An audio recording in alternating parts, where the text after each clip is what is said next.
ইসেলটা হচ্ছে ডিম আসার পর আবার বলতেছি, গরমকালে ইসেল বেশি খাওয়ানো উচিত না। এটা খাওয়াইলে হবে কি যে হিট স্ট্রোক করার সম্ভাবনা থাকে, এটা প্রচুর পরিমাণে হিট হয়, শরীরে এত পরিমাণে হিট হয়ে যাবে যে পাখি হিট স্ট্রোক করার সম্ভাবনা থাকে।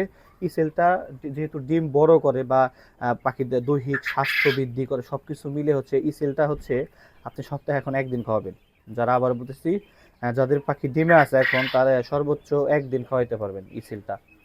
তারপর হচ্ছে আপনার এখানে আরও আছে জিঙ্কটা রেগুলার চালাবেন, জিঙ্কটা ভালো, জিঙ্কটা স্বাস্থ্যের জন্য ভালো। ক্যালপেক্সটা আপনার সপ্তাহে 2 দিন চালাইতে পারেন এখন। আর পরিমাণ হচ্ছে 1 ml, 0.5 ml, অর্থাৎ 1 ml এর অর্ধেক 1 লিটার পানির সাথে, অর্থাৎ 1 ml 2 লিটার পানির সাথে সব কিছুই, এই যতগুলো আছে সব কিছুই আপনার 1 ml 2 লিটার পানির সাথে আপনারা এগুলো মিশিয়ে খাওয়াবেন।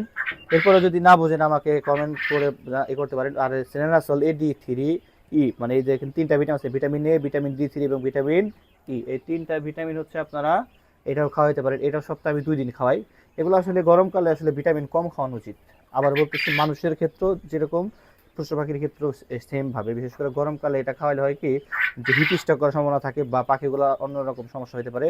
আর গরমকালে আরেকটা সমস্যা যে সেটা হচ্ছে আপনার রানীক্ষেত রোগ হইতে পারে। তো রানীক্ষেত রোগ